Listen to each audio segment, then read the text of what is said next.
Warahmatullahi wabarakatuh. Di sini saya akan menjelaskan tentang upaya melestarikan lingkungan hidup. Permasalahan seputar lingkungan hidup selalu terdengar memukau. Kejadian demi kejadian yang dialami dalam negeri telah memberi dampak yang sangat besar.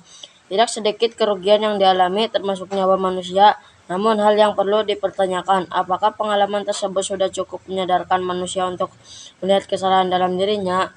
Ataukah manusia justru merasa lebih nyaman dengan sikap menghindar dan menyelamatkan diri dengan tidak memberikan solusi yang lebih baik dan lebih tepat lagi?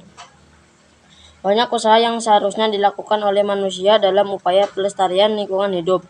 Upaya yang dimaksud adalah upaya rekonsiliasi, perubahan konsep atau pemahaman tentang alam, dan menamakan budaya pelestarian. Upaya rekonsiliasi kerusakan lingkungan hidup dan efeknya terus berlangsung dan terjadi. Manusia cenderung mengisi nasibnya, lama-kelamaan tangisan terhadap nasib itu terlupakan dan dianggap sebagai embusan angin yang berlalu. Bekas tangisan karena efek dari kerusakan lingkungan yang dialaminya hanya tinggal menjadi suatu memori untuk dikisahkan. Namun perlu diingat bahwa tidaklah cukup jika manusia hanya sebatas menangisi nasibnya, tetapi pada kenyataannya tidak pernah sadar bahwa semua kejadian tersebut adalah hasil dari perilaku dan tindakan yang patut diperbaiki dan diubah. Setiap peristiwa dan kejadian alam yang diakibatkan oleh kerusakan lingkungan hidup merupakan suatu pertanda bahwa manusia mesti sadar dan berubah. Upaya rekonsiliasi menjadi suatu sumbangan positif yang perlu disadari.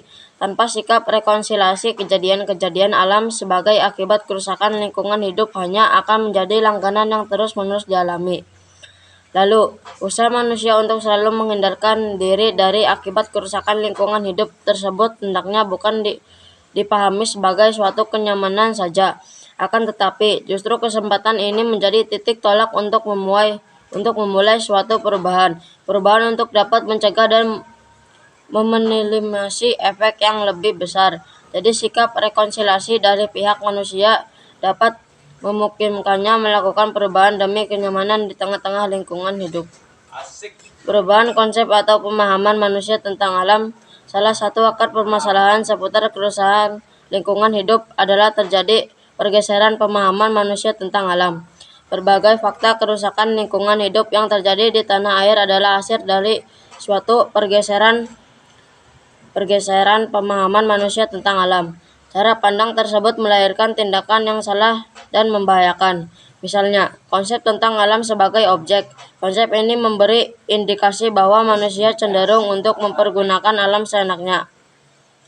Tindakan dan perilaku manusia dalam mengeksploitasi alam terus terjadi tanpa disertai suatu pertanggungjawaban bahwa alam perlu dijaga keutuhan dan kelestariannya.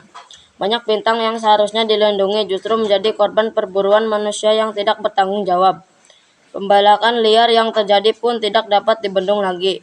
Pencemaran tanah dan air sudah menjadi kebiasaan yang terus dilakukan. Polusi udara sudah tidak disadari bahwa di dalamnya terdapat kandungan toksin yang membahayakan. Jadi, alam merupakan objek yang terus-menerus dieksploitasi dan dipergunakan manusia. Berdasarkan kenyataan demikian, diperlukan suatu perubahan konsep baru. Konsep yang dimaksud adalah melihat alam sebagai subjek. Konsep alam sebagai subjek berarti manusia dalam mempergunakan alam membutuhkan kesadaran dan rasa tanggung jawab. Di sini, seharusnya manusia dalam hidupnya dapat menghargai dan mempergunakan alam secara efektif dan bijaksana.